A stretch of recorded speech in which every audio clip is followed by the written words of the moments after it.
तो hello everyone, आपका मैं अभिवादन करता हूं, आपका शुक्रिया अदा करता हूं कि आपने जैसे कि हिंदी के पहले चैप्टर को हमारा इतना सारा प्यार दिया, आपने इतने अच्छे से उस पर कमेंट किया कि हाँ सर समझ में आया। तो इसके लिए मैंने पार्ट 2 भी मतलब उसका नेक्स्ट पार्ट चैप्टर 2 गदखंड का मैंने ला दिया है, जिसका नाम है विष के दांत।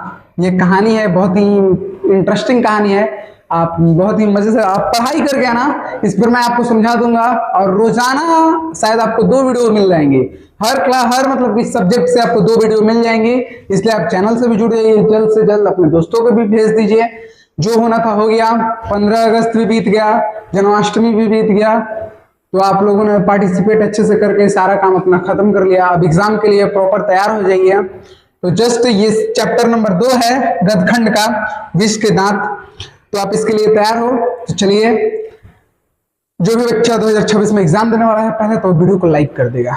चलो, आपके लिए एक मोटिवेशन लाइन है, पढ़ लीजिए और वीडियो को स्टार्ट करते हैं बिना किसी दिक्कत के, एकदम प्यार से।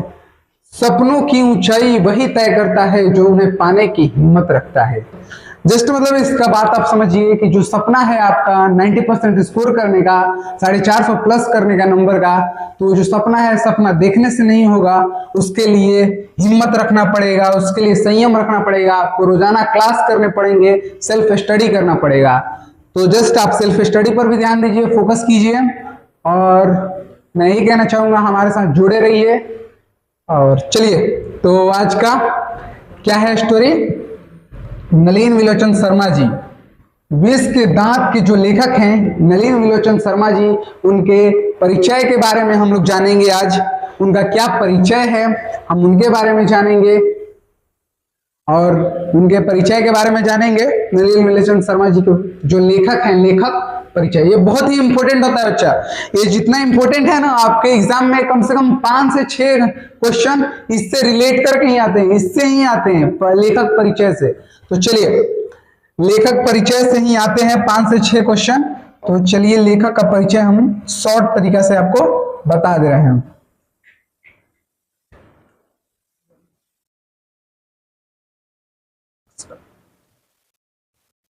चलिए, जन्म, जो नलिन विलोचन शर्मा जी हैं ये विष के दांत के लेखक हैं। पहला बात, उनका जन्म 18 फरवरी 1916 को हुआ था। लेखक कौन है? नलिन विलोचन शर्मा जी। जन्म 18 फरवरी 1916। कहां हुआ था जन्म बच्चा? तो पटना के बदरघाट में हुआ था। कहां हुआ था? पटना के बदरघाट में हुआ था। आप इसको नोट्स कर देना। पहला मतलब क्या है इंपॉर्टेंट बात कि लेखक कौन है? तो नलिन विलोचन शर्मा जी हैं। दूसरा क्या बात है, उनका जन्म 18 फरवरी 1916 को हुआ था। तीसरा जो है, उनका जन्म कहां हुआ था? तो पटना के बदरघाट में हुआ था। फिर चौथा है कि वो जन्म से ही भोजपुरी भाषी थे, हमारे बिहार के ही थे, पटना के, तो भोजपुरी तो बोलेंगे ही। तो चलिए, फिर इसका अगला है चौथा, उनके पिता का नाम रामा अवतार शर्मा था, पंडित रामा अवतार शर्मा पूरा नाम। उनकी माता का नाम था रत्नावती शर्मा। फिर उनका अगला है मतलब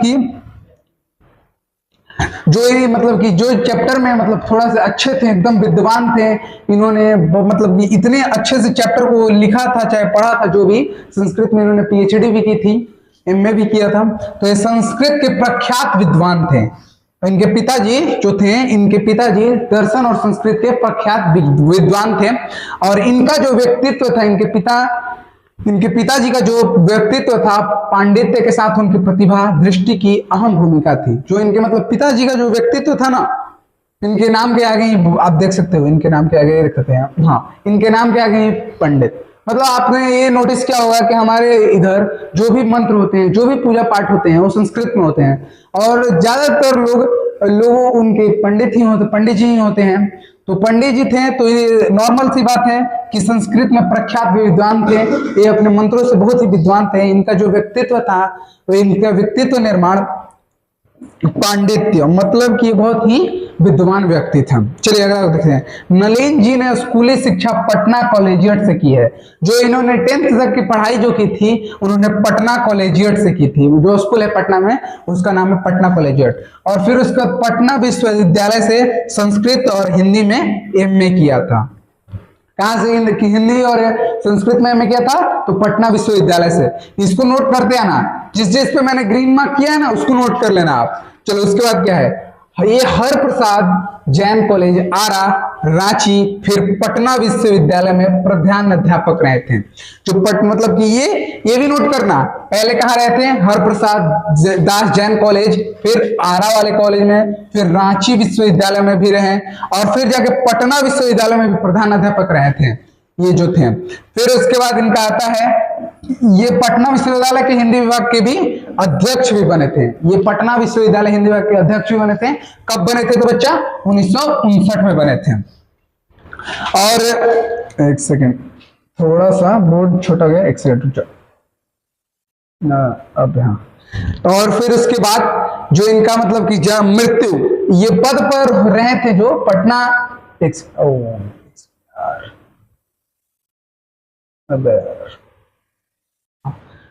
जो ये अध्यक्ष थे पटना विश्वविद्यालय के, उसी पद पर इनकी मृत्यु भी हो गई थी 1961 में। 1961 में इनकी मृत्यु भी हो गई थी, 12 सितंबर 1961 में। तो आप लोगों ने क्या क्या पढ़ा? लेखक कौन है? नलिन विलोचन शर्मा जी हैं। इनका जन्म 18 फरवरी 1916 में हुआ था। जन्म कहाँ हुआ था? पटना के बदरघाट में हुआ था। पिता का नाम रामावतार शर्मा था, माता जी का नाम रत्नावती शर्मा था, और इनके पिताजी दर्शन और संस्कृत के प्रख्यात विद्वान थे। फिर उसके बाद इन्होंने अपनी पढ़ाई पटना कॉलेजिएट से की थी। फिर उसके बाद ये पटना विश्वविद्यालय से एमए करते हैं हिंदी और संस्कृत में। फिर उन्होंने कहा नौकरी की? हरप्रसाद जैन, आरा, रांची विश्वविद्यालय तथा पटना विश्वविद्यालय में अध्यापक रहे। फिर उसके बाद 1959 में उन्होंने पटना के विश्वविद्यालय में अध्यक्ष पद के ऊपर भी बैठे हैं, और उसी पद पर होते ही इनकी मृत्यु हो गई 1961 ईस्वी में। 12 सितंबर 1961 ईस्वी में इनकी मृत्यु हो गई। चलिए अगला पार्ट देखते हैं। इनकी रचनाएं देखो बच्चे, ये भी बहुत इंपॉर्टेंट है। आपने जितने भी प्रीवियस ईयर लगाते हो बच्चे, तो उसमें देखते हो कि बुक्स आती हैं कि लेखक का ये इंपॉर्टेंट बुक्स हैं, तो इनकी भी साहित्यिक रचना बहुत इंपॉर्टेंट है। पहली इनकी इंपॉर्टेंट रचना है साहित्य का इतिहास दर्शन, दूसरी मानदंड, फिर उसके बाद है प्रेमचंद, फिर उसके बाद आ जाता है विष के दांत तथा अन्य संग्रहित पूर्व छोटी कहानियां, फिर आता है आपका केसरी नरेश, भी कभी कभी केसरी कुमार और नरेश के साथ ये भी कभी कभी आ जाता है, तो इसका भी ध्यान रखना आप। ये कुछ इंपोर्टेंट है, मतलब सारी कहानियां इंपोर्टेंट नहीं है, जिसपे मैंने ग्रीन टिक लगाया है वो ज्यादा इंपोर्टेंट है। तो चलिए, इनकी जो विशेषज्ञता है मनोविज्ञानिक, मतलब कि जो कहानी था इस सामाजिक तत्व पे बनाते, सामाजिक आधार पर बनाते थे, मानव के अंदर झांक कर उनके बातों को पढ़कर इनकी सारी कहानियां थी। तो ये प्रयोगवाद की वास्तविक शुरुआत, मतलब ये प्रयोगवाद जो होता है ना, कहानी में प्रयोग करना, मतलब जो भी वैज्ञानिकवाद आपके अंदर झांक कर आपके मन के भाव को लिखना, इन्होंने ही शुरू किया था प्रयोगवाद के, इन्होंने यही कविता है प्रयोगवाद के पहले। फिर उसके बाद बात करते हैं पाठ परिचय का। तो पाठ परिचय में क्या है, ये विष के दांत नलिन विलोचन अन्य कहानियों से ली गई है। जो ये कहानी है विष के दांत, ये विष के दांत जो कहानी है, ये विष के दांत और अन्य कहानियों से ली गई हैं, जिनके लेखक हैं नलिन साहब हैं। ये एक मध्यम वर्गीय तथा अंतर विरोधी, मतलब जो एक निम्न वर्गीय मध्यम वर्गीय था और एक उच्च वर्गीय के अंतर विरोधों का, मतलब आपस में झगड़े का ये उजागर करता है। यह मनोवैज्ञानिक आशय है इस कहानी का मनोवैज्ञानिक आशय है। मध्यम वर्ग का उदय के बारे में बताया गया है, कैसे गरीब और अमीर के बीच झगड़ा होता है, ये इसके बारे में बताया गया है। फिर उसके बाद लिंग भेद के बारे में बताया गया है, भेदभाव के बारे में बताया गया है, और साथ ही साथ बहादुरी और साहस के बारे में भी बताया गया है। ये पूरी तरह सामाजिक समानता के आधारित कहानी है। तो चलिए इसका एक शॉर्ट समरी देख लेते हैं, हमने क्या क्या पढ़ा, क्या क्या मतलब याद किया। तो पहला, इस कहानी के लेखक कौन है? नलिन साहब हैं। कौन है? नलिन साहब है। ये मेरी राइटिंग खराब है, कोई मेरा मजाक मत उड़ाना है, कमेंट में मत लिखना सर की राइटिंग खराब। मेरी राइटिंग शुरू से ही खराब है, तो ये मत लिखना कि सर की राइटिंग खराब है। नलिन विलोचन शर्मा जी हैं, आगे याद रखना। नलिन विलोचन शर्मा जी हैं। एक सेकंड यार, फोन चेंज कर लेते, फोन चेंज कर देते हैं हम। नलिन विलोचन शर्मा जी हैं। इस कहानी के लेखक कौन है? नलिन विलोचन शर्मा जी हैं। इस कहानी के कौन लेखक हैं? नलिन साहब हैं। कौन है? नलिन विलोचन शर्मा जी हैं। इनका जन्म कब हुआ था? तो जन्म हुआ था इनका 16 फरवरी 1900 18 फरवरी, हाँ 18 फरवरी 1916 में हुआ था। सॉरी 18 फरवरी 1916 में हुआ था। फिर उसके बाद इनके पिता का नाम क्या था? इनके पिता का नाम था बच्चा रामा अवतार शर्मा, पंडित रामा अवतार शर्मा, रामा अवतार शर्मा। ये आप नोट कर लेना, ये बहुत मतलब शॉर्ट समरी है, इसको आप आसानी से नोट कर सकते हो। इनके पिता का नाम क्या था? रामा अवतार शर्मा। माता का नाम था बच्चा रत्नावती शर्मा। इसलिए एकदम सेम नाम है, ये याद करने में भी इजी होगी। रामा अवतार रत्नावती शर्मा, दोनों के लास्ट में टाइटल जो है शर्मा, रामा अवतार शर्मा तथा रत्नावती शर्मा। चलिए, इनकी पढ़ाई क्या थी? प्रारंभिक जो पढ़ाई थी इनकी, ये पटना कॉलेजिएट से हुई थी। पटना कॉलेजिएट से हुई थी इनकी प्रारंभिक पढ़ाई। कॉलेजिएट जो पढ़ाई थी प्रारंभिक पटना कॉलेजिएट से हुई थी। फिर उसके बाद इन्होंने पटना विश्वविद्यालय से एमए किया था। क्या किया था बच्चा? पटना विश्वविद्यालय से इन्होंने, मतलब समझ जाना यार, यहाँ पर समझ जाना तुम कि विश्वविद्यालय है, यहाँ पर समझना, विश्वविद्यालय से इन्होंने एमए किया था। संस्कृत में और किस में किया था? संस्कृत में और हिंदी में किया था। किस में किया था? संस्कृत में और हिंदी में किया था। संस्कृत में और हिंदी में क्या किया था? इन्होंने पटना विश्वविद्यालय से एमए किया था। फिर इनकी कुछ प्रमुख रचनाएं आप ले लेंगे, इनकी फिर प्रमुख रचनाएं ले लेंगे आप। इनकी प्रमुख रचनाएं हैं प्रेमचंद, दूसरी दृष्टिकोण का साहित्य,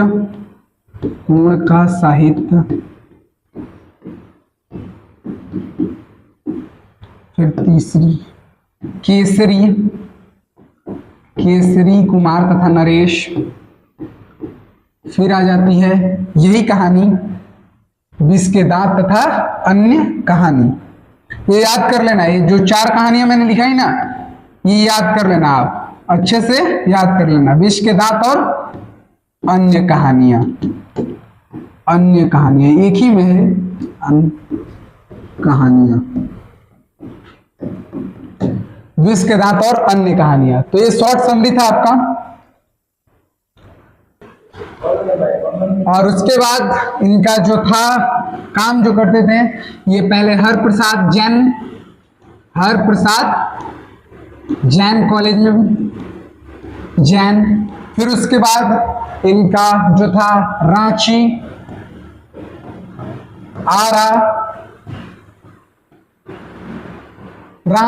आरा विश्वविद्यालय में ये प्रधानाध्यापक रहे थे। फिर उसके बाद ये जो पटना विश्वविद्यालय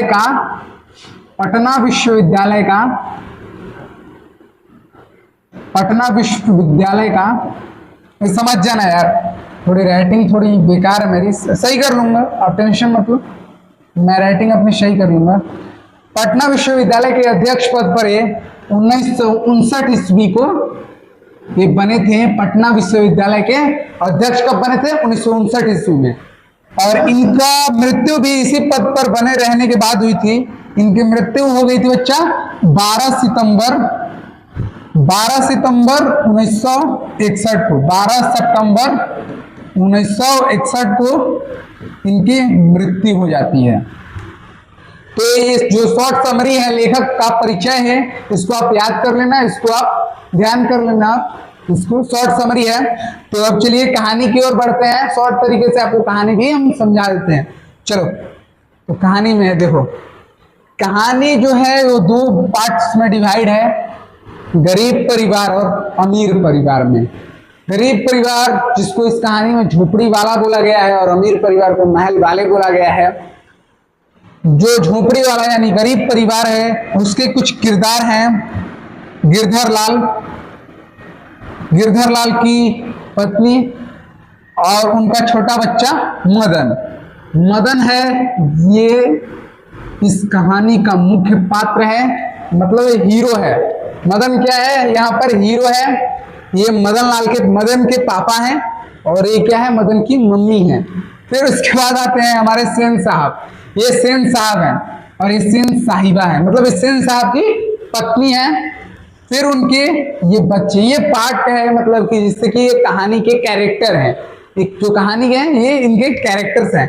तो इनके बेटी जो है, क्या है, बेटी का नाम क्या है, बेटी का इनका नाम है बच्चा, बेटी का नाम है, पहले एक सेकंड शॉर्ट सुन करा दूंगा आप, ध्यान दिया ना। ये बेटी है और ये काशू खोखा है, ये कहानी का विलन है, समझ लो गुंडा है, वो बदमाश है, वो बदमाश। ये यहाँ का हीरो है, ये इस कहानी का हीरो है। तो सबका मैं इंटरव्यू, मतलब कि कैरेक्टर का इंटरव्यू देता हूँ, आपको इंट्रो करा देता हूँ।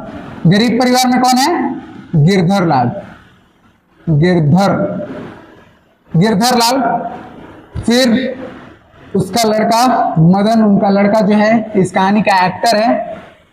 फिर उधर आते हैं कौन, उधर आ जाते हैं भैया अमीर परिवार, सेन साहब।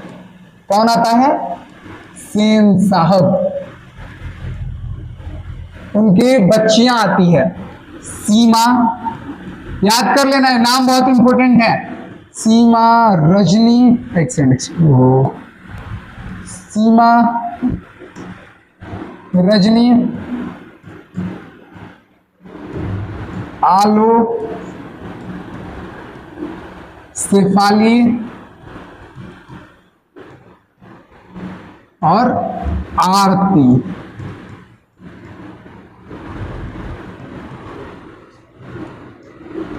सीमा, रजनी, आलो, शेफाली और आरती, ये इनकी 5 बेटियां होती हैं। और उसके बाद होता है एक बदमाश बच्चा जिसका नाम है खोखा। क्या नाम है बच्चा, खोखा, काशू, मदन का दुश्मन, मतलब बोले तो इसी की वजह से मदन बार बार पिटता था, काशू। तो सेन साहब और एक गिरधर लाल सेन साहब के यहाँ काम करता था बच्चा। जो गिरधर लाल था उनके सेन साहब के फैक्ट्री में एक किरानी का काम करता था।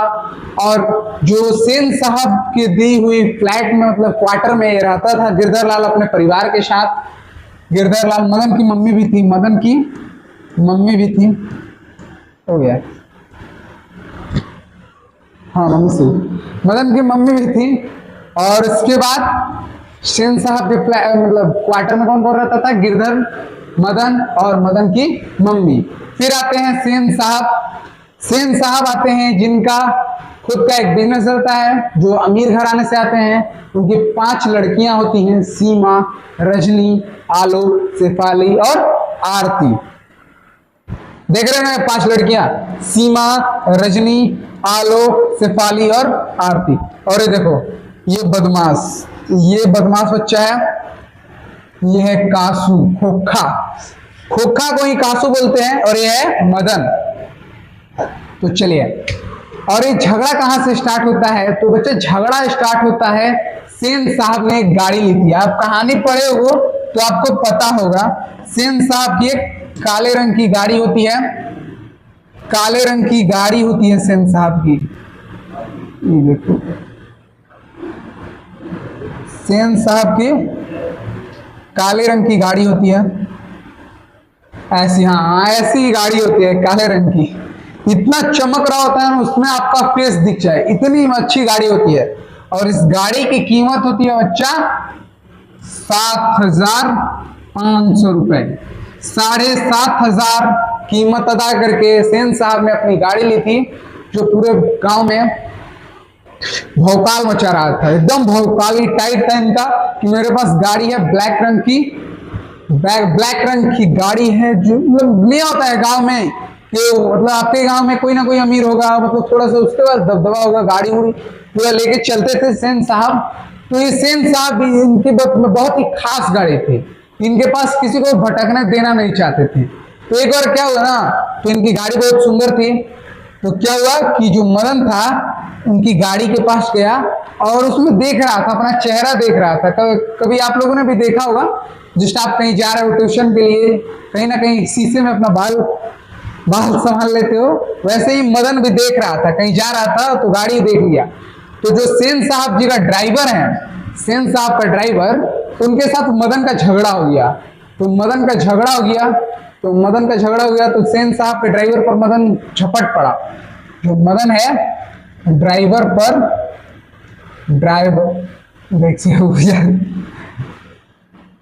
मदन जो है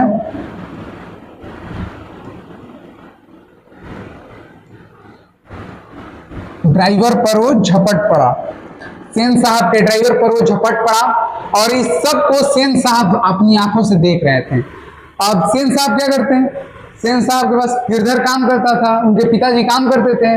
आप भी कभी गांव में मतलब बदमाशी करते हो तो आपके पिताजी से शिकायत करते हैं ना लोग कि आपका लड़का यहाँ घूम रहा था, आपका लड़का वहां घूम रहा था। तो वैसे ही मदन का शिकायत कर दिए सेन साहब गिरधर उसके पिता से।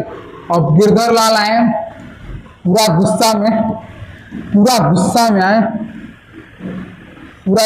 में आए गिरधर लाल, और दे धड़ाम मदन को पीटने लगे, और दे धड़ाम मदन को पीटने लगे।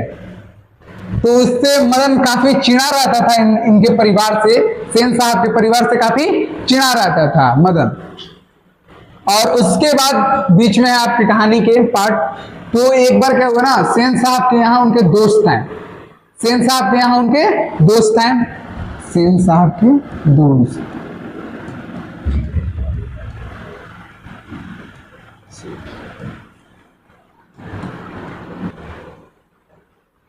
तो एक दिन ऐसे ही सेन साहब जी के दोस्त आ जाते हैं उनके घर पर।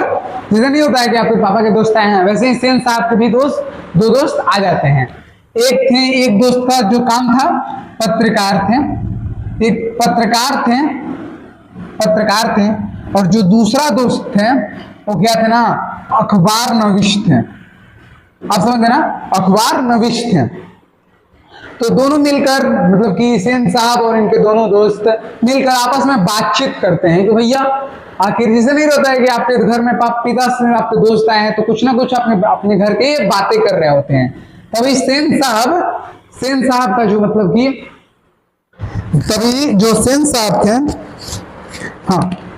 सेन साहब थे अपने बेटे की बड़ाई करने लगे कि मेरा बेटा को मेरे अपने बेटे को एक शिक्षा देता हूं कि आजकल मुझे शिक्षा पे, मतलब कि स्कूली शिक्षा पे भरोसा नहीं है, मतलब जो पढ़ाई होता है उस पर मुझे बिल्कुल भी भरोसा नहीं है।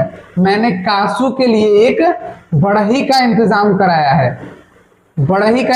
कराया है जो उसे आता है और 2 घंटे ट्रेनिंग देता है, ताकि अभी से ही उसके हाथ मजबूत हो और वो औजार पकड़ने के लायक हो सके।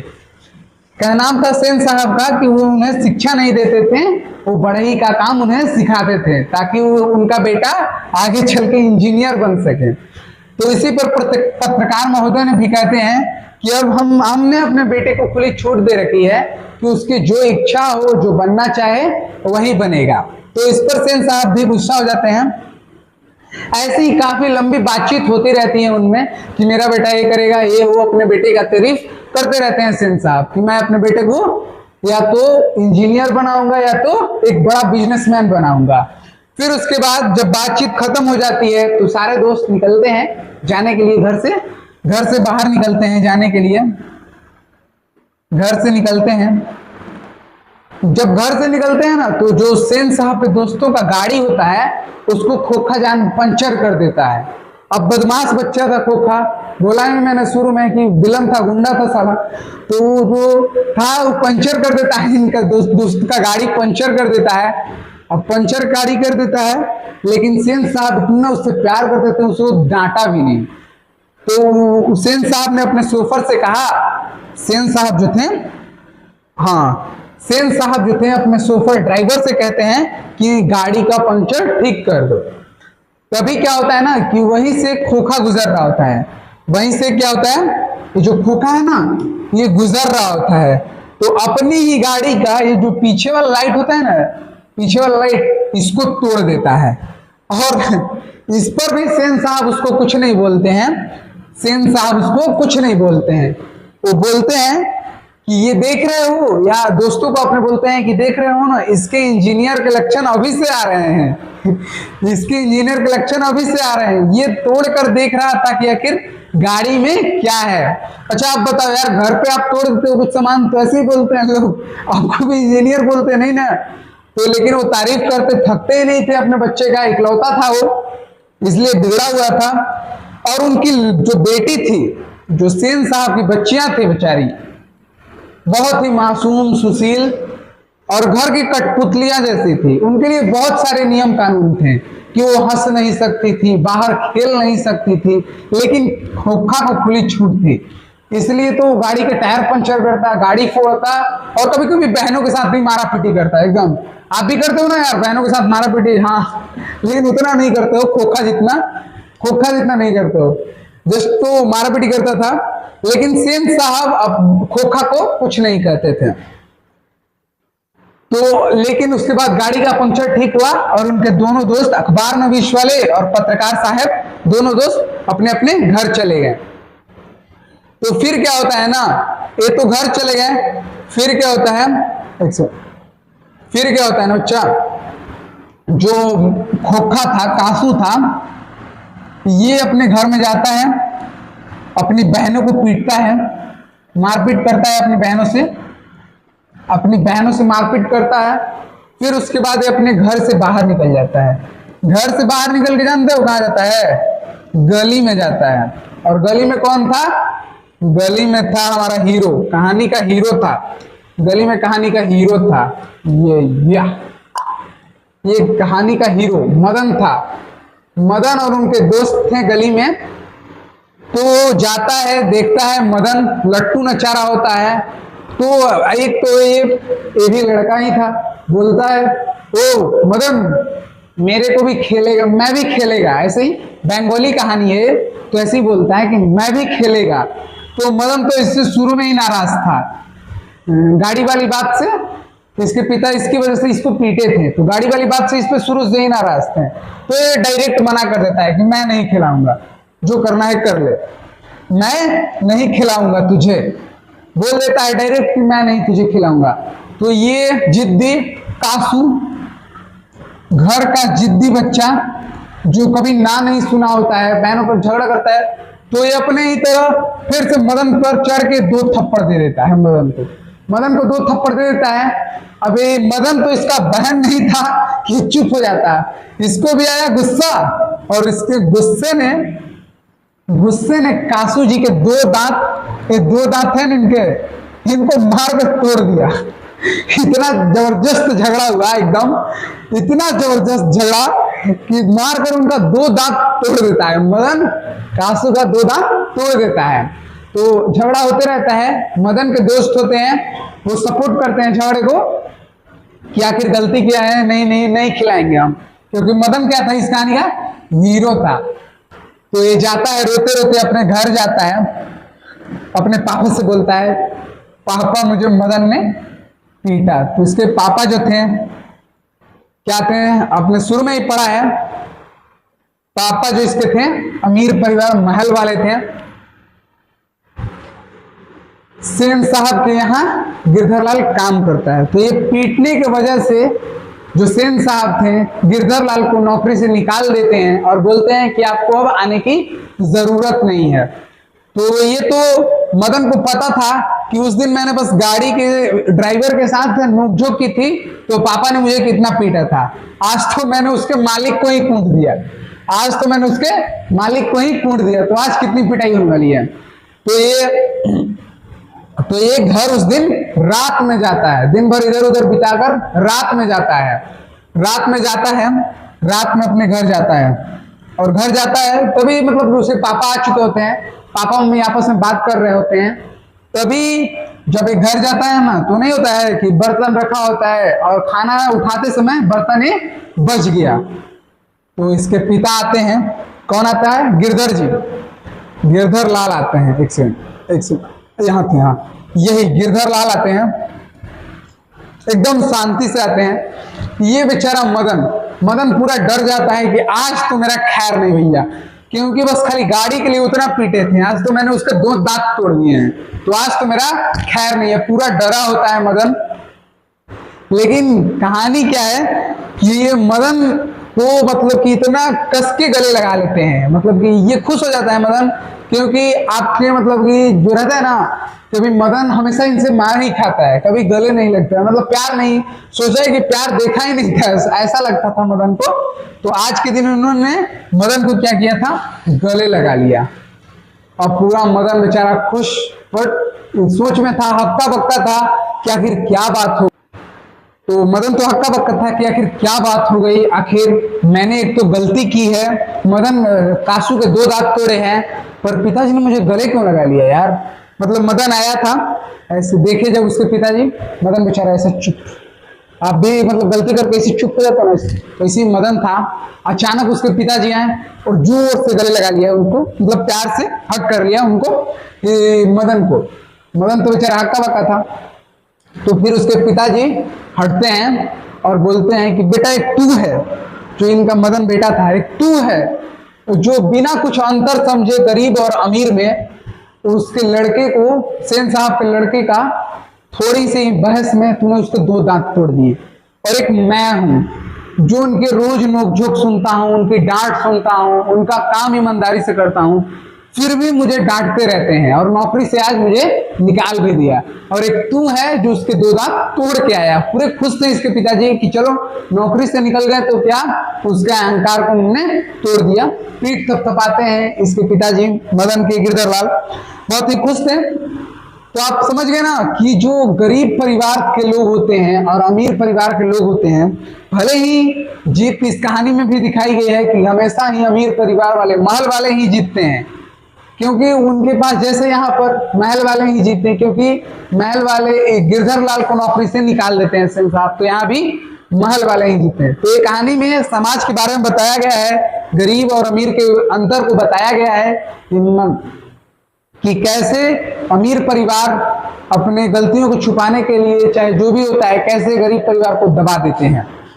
तो जस्ट, लेकिन मदन इस कहानी का हीरो उसके 2 दांत तोड़कर शौक सिखा देता है कि आखिर तू अपने घर का होगा लाडला, तू अपने घर का होगा लाडला, हीरो तो यहाँ का मैं ही हूं। तो आप भी हीरो बनो यार मदन के जैसे, आप भी हीरो बनो मदन के जैसे। पढ़ाई भी करता था यार मदन, हमको पता है, तुमको पता नहीं है, पढ़ाई भी करता था। इसके भी मैट्रिक में 90% आए थे, इसके भी मैट्रिक में 90% आए थे, बस तुम्हारे नहीं आया अभी तक। तो पढ़ाई करो, तो 2 दांत तोड़ के 90% लाया था, तुमको भी लाना है। तो कहानी का यहीं पर द एंड होता है, यहीं से खुशी होता है। तो चलिए हम लोग जल्दी से जल्दी क्वेश्चन कर लेते हैं। आपका क्वेश्चन स्टार्ट। तो क्वेश्चन दिया गया बच्चा, तो पहले मैं इंपोर्टेंस समझा देता हूँ इस सब्जेक्ट का। तो इस सब्जेक्ट से बच्चा आपको कम से कम 3 से 4 ऑब्जेक्टिव क्वेश्चन, एक 2 नंबर का क्वेश्चन और कभी कभार एक 5 नंबर का भी क्वेश्चन आ जाता है। तो कुल मिलाकर ये 6 से 7 नंबर का आपका एग्जाम में महत्व रखता है। तो इसका क्वेश्चन को आप ध्यान देना, सारे के सारे क्वेश्चन प्रीवियस ईयर के हैं, एक भी फालतू क्वेश्चन नहीं है जो एग्जाम से रिलेट नहीं करता, सारे क्वेश्चन एग्जाम से रिलेटेड हैं, आप ध्यान देना। तो चलिए बिना किसी दिक्कत के, देरी के हम लोग स्टार्ट करते हैं क्वेश्चन पढ़ना। पहला क्वेश्चन क्या है, सेन साहब के पास किस रंग की मोटर कार है? तो सेन साहब के पास काले रंग की मोटर कार है, जो कितने की है, 7500 की है, 7500 की मोटर कार है। तो चलिए अगला क्वेश्चन देखते हैं। विष के दांत शीर्षक पाठ किस कहानी के संग्रह से लिया गया है? मैंने शुरू में ही बताया गया था कि विष के दांत, थोड़ा सा इरर हो गया बच्चा, ध्यान देना आप लोग, थोड़ा सा इरर हो गया यहाँ पे।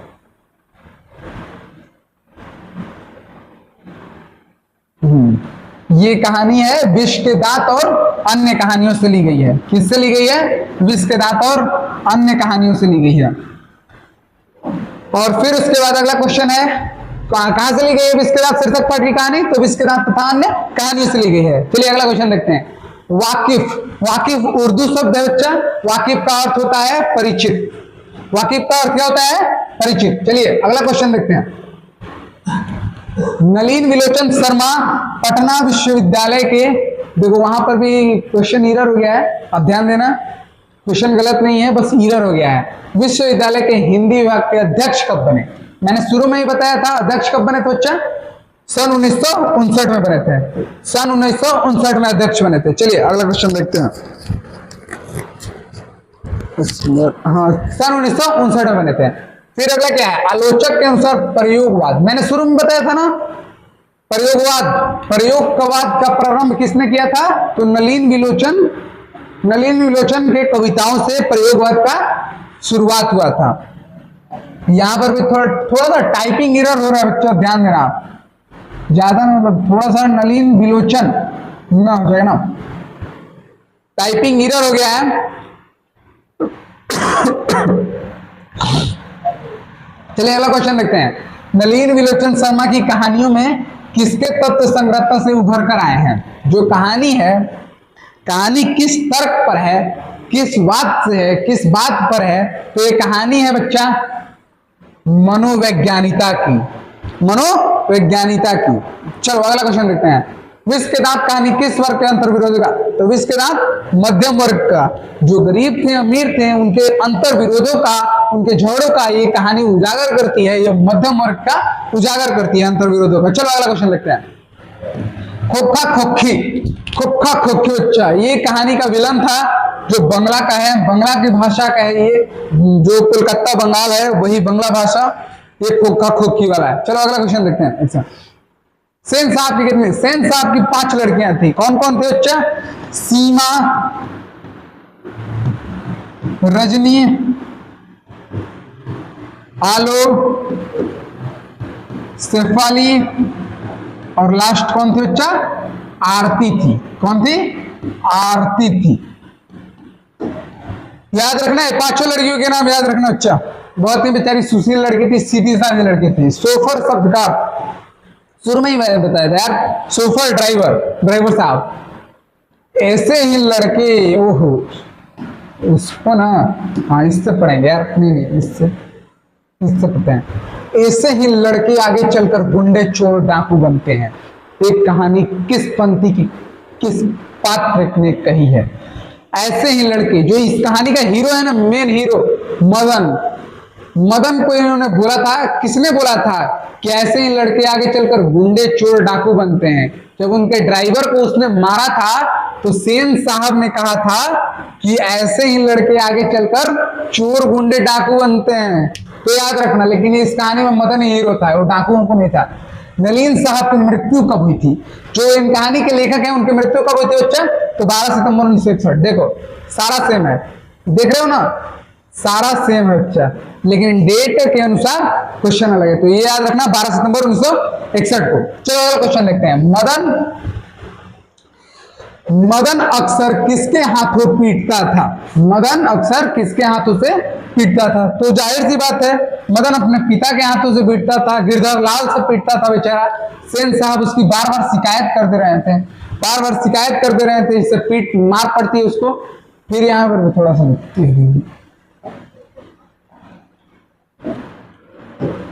कोई ना, अच्छा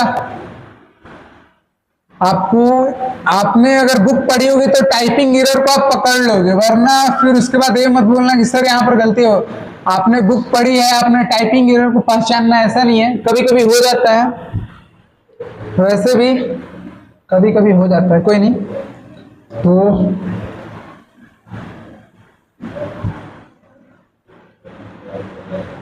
विष के दांत शीर्षक कहानी के कहानीकार कौन है? तो सिंपल बात है यार, लेखक उनके नलिन विलोचन शर्मा है। नलिन विलोचन शर्मा है।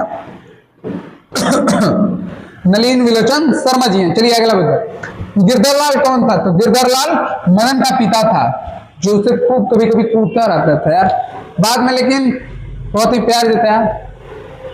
सेन साहब की 5 लड़कियां कैसी थी? बेचारी 5 लड़कियां कठपुतली थी, बेचारी सुशील लड़की थी, कठपुतली थी, एकदम सीधी शांत स्वभाव की उनकी लड़कियां थी। चलो अगला क्वेश्चन देखते हैं। अब देख रहे हो ना, इनकी लड़कियां थी, एक सेकंड, जो सुशील लड़कियां थी इनकी, देखो लड़कियां आपने देखा ना इनको, अरे यार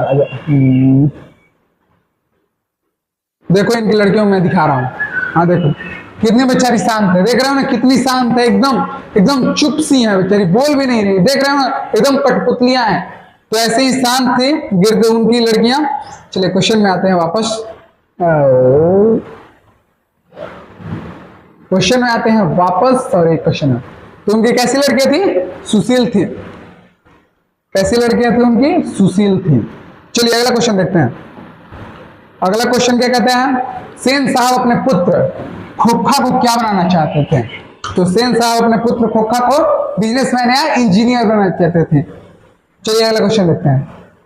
मदन की उम्र क्या थी? तो मदन बेचारा 5-6 साल का बच्चा था, पर इस 5-6 साल के बच्चे ने सेन साहब के 5-6 साल के बच्चे के 2 दांत तोड़ दिए थे।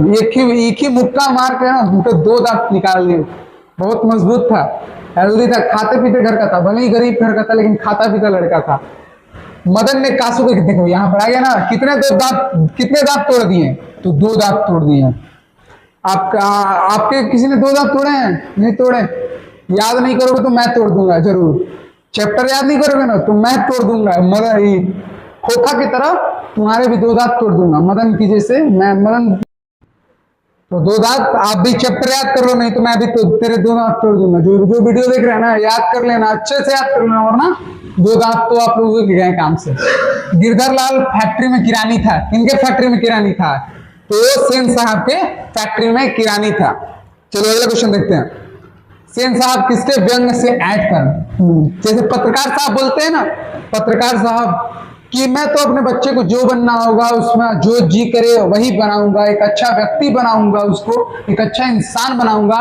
उनके व्यंग से वो ऐड का मतलब कि थोड़ा ऐसा नहीं रहता है कि कैसे बोल रहा है भाई। हमारे यहाँ तो ये नहीं होता है, हम तो बच्चे को इंजीनियर ही बनाएंगे, हम बच्चे को इंजीनियर ही बनाएंगे। मदन किनका पुत्र था? तो मदन गिरधर लाल का पुत्र था। चलिए अगला क्वेश्चन देखते हैं। विष के दांत पाठ की विधा है। तो एक कहानी है, बहुत ही इंटरेस्टिंग कहानी है, बहुत ही प्यारी कहानी है। आप लोग जरूर से जरूर जाके 2-3 बार, मैंने इसको 2-3 बार पढ़ा था यार, इतनी अच्छी लगी मेरे को बुक। कहानी ये बहुत ही अच्छी लगी मेरे को। सेन साहब की कार की कीमत क्या थी?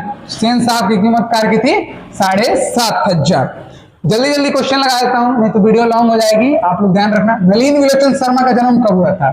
नलिन विलोचन शर्मा का जन्म हुआ था बच्चा 18 फरवरी 1916 को। 18 फरवरी से, यहां पर 18, यहां पर 16, याद रखना। 18 फरवरी 1916 को। चलो कहां हुआ था जन्म? कहां हुआ था? तो जन्म हुआ था बदरघाट पटना में हुआ था। थोड़ा सा यहाँ टाइपिंग एरर है, याद रखना, बदरघाट पटना में हुआ था। चलो अगला क्वेश्चन देखते हैं। नलिन विलोचन शर्मा के पिता का नाम क्या था? नलिन विलोचन शर्मा के नाम पिता का नाम था रामावतार शर्मा। क्या था? पंडित रामावतार शर्मा। चलो अगला क्वेश्चन देखते हैं। नलिन विलोचन शर्मा की माता जी का क्या नाम था? तो माता जी का नाम था रत्नावती शर्मा। दृष्टिकोण किनकी रचना? दृष्टिकोण इन्हीं की रचना है। नलिन विलोचन शर्मा जी की दृष्टिकोण जो बुक है इन्हीं की, याद कर लेना, ये भी बहुत ही इंपॉर्टेंट बुक है। चलो अगला क्वेश्चन देखते हैं। लड़कियां क्या है? कठपुतलियां। लड़कियां जो थी सेन साहब की क्या है? कठपुतलियां। किंतु कठपुतलियां हैं इसको। अच्छा हाँ, ये थोड़ा सा ज्यादा एक्स्ट्रा हो गया। अच्छा ये हाँ, लड़कियां क्या हैं? तो कठपुतलियां हैं। किसे इस बात पर गर्व है? जो उनकी सेन साहब की लड़कियां थी ना, सुशील बेचारी शांत, उनको लोग बोलते थे कठपुतलियां हैं, और उनको गर्व था। किसको गर्व था? तो उनके माता पिता को गर्व था कि मेरी लड़कियां एकदम कठपुतलियां हैं। और बेचारे खोखा को देखते थे कितना बदमाशी करता था, उस पर भी इनको गर्व था। लेकिन लड़कियां बेचारी एकदम कठपुतलियां थी, बेचारी कठपुतलियां। मोटर कार को किससे खतरा हो सकता था? जो उनकी कार थी, कार देखते ही थे, उनका ड्राइवर हमेशा उस गाड़ी के आगे पीछे रहता था, तो खतरा किससे हो सकता था? तो खोखा से हो सकता था। वही बेचारा इकलौता लड़का था उनका जो कभी भी कहीं भी किसी से झगड़ा कर लेता था।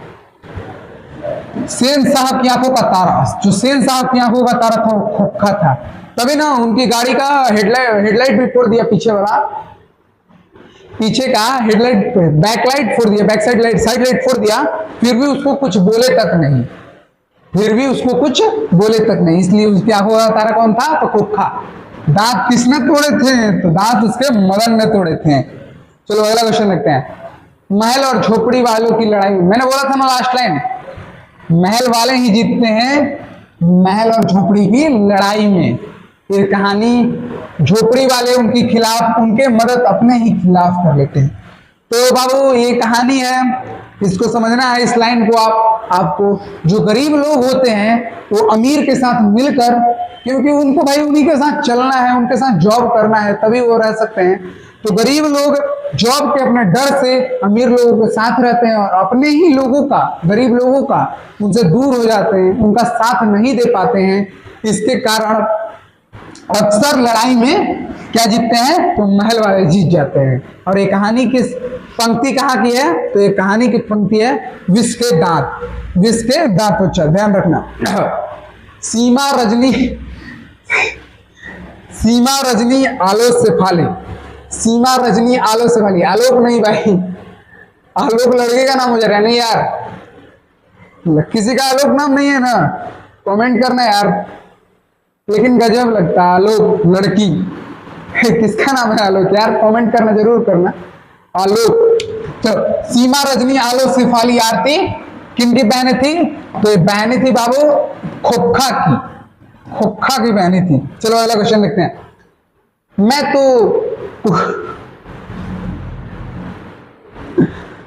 तो कोका कोला बनाने जा रहा, मैं तो ये क्वेश्चन देखो यार, मैं तो कोको कोला बनाने जा रहा, मैं तो कोका कोला बनाने जा रहा है। सॉरी ये भी टाइपिंग एरर है। आप लोग, मैं बोलना चाहूंगा यार, टाइपिंग मिस्टेक इतना मत करो यार। टाइपराइटर साहब से मैं अनुरोध करता हूं इस वीडियो के माध्यम से, इतना भी टाइपिंग एरर मत करो।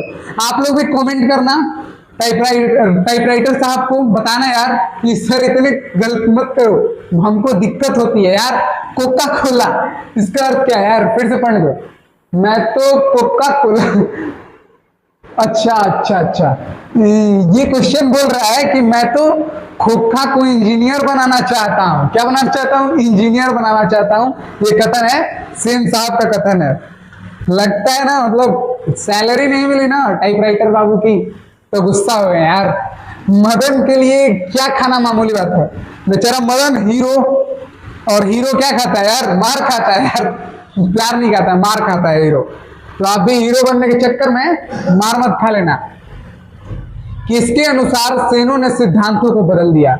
वैसे तो सेन साहब अपने लड़कियों के लिए कानून व्यवस्था, कठपुतलियां बनाकर रखते थे, लेकिन जब उनके खोखे, उनके इकलौते बेटे की बात आई तो उनके सिद्धांत भी बदल गए। चलो अगला क्वेश्चन लेते हैं। सेन साहब के मित्र कौन थे, सेन साहब के मित्र थे वकील थे, सेन साहब के मित्र पत्रकार भी थे, अखबार में।